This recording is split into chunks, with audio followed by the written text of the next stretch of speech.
दैत्य महिषासुर की माता महिषी पहले वो एक अत्यंत सुंदर गंधर्व कन्या थी।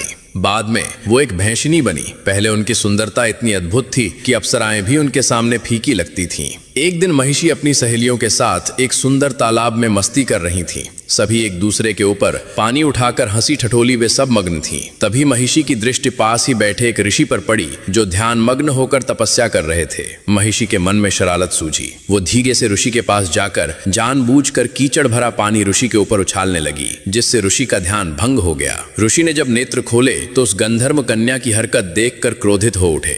ऋषि ने कहा, हे गंधर्व कन्या, तुमने मेरे साथ ये ठीक नहीं किया। तुमने बिना कारण मुझे कीचड़ युक्त कर दिया और मेरी तपस्या भंग की। ऐसा घिनौनी हरकत तो केवल एक भैंस ही करती है। इसलिए मैं तुम्हें श्राप देता हूँ कि आज से तुम एक भैंस बन जाओगी। कन्या भयभीत होकर हाथ जोड़ने लगी और क्षमा याचना करते हुए बोली, भगवान, मैं अपनी भूल स्वीकार करती हूँ। कृपा करके मुझे इस श्राप से मुक्ति दें। तभी ऋषि का क्रोध शांत हुआ और उन्होंने कहा, मेरा श्राप कभी असत्य नहीं हो सकता, परंतु तुम्हें कुछ राहत अवश्य मिलेगी। तुम दिन के समय संपूर्ण भैंस का रूप धारण करोगी, परंतु रात में तुम्हारा आधा शरीर नारी का और आधा शरीर भैंस का रहेगा। जिस दिन तुम किसी संतान को जन्म दोगी उसी दिन ये श्राप समाप्त हो जाएगा। ऋषि ये कहकर वहां से चले गए। तभी से महिषी दिन में वो भैंस के रूप में रहती और रात में आधी नारी और आधी भैंस में रहती थी। एक रात जब राक्षस राज रंभ जंगल में भ्रमण कर रहा था, तब उसकी दृष्टि महिषी पर पड़ी। रंभ उसकी अनोखी रचना देखकर चकित रह गया। उसने पूछा, हे देवी, तुम कौन हो? तुम्हारा आधा शरीर इतना सुंदर नारी का और आधा शरीर भैंस का क्या है?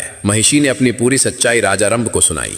रंभ उसकी बातों से मोहित हो गया और एकांत में उससे विवाह कर लिया। कुछ समय बाद महिषी गर्भवती हो गई। उसी बीच रंभ ने देवताओं पर आक्रमण किया, परंतु युद्ध में रंभ मारा गया। रंभ के निधन के बाद महिषी ने एक बालक को जन्म दिया, जिसका आधा शरीर भैंस का और आधा शरीर राक्षस का था। उसी कारण उसका नाम महिषासुर पड़ा। लेकिन वह अपनी इच्छा अनुसार कभी पूर्ण राक्षस का रूप ले सकता था और कभी विशाल भैंस का रूप ले सकता था। आगे चलकर महिषासुर इतना शक्तिशाली हो गया कि स्वयं माता दुर्गा ने उसका वध कर दिया। अब माता दुर्गा को अपने दिल से मानने वाले भक्त कमेंट में जय माता दुर्गा अवश्य लिखें।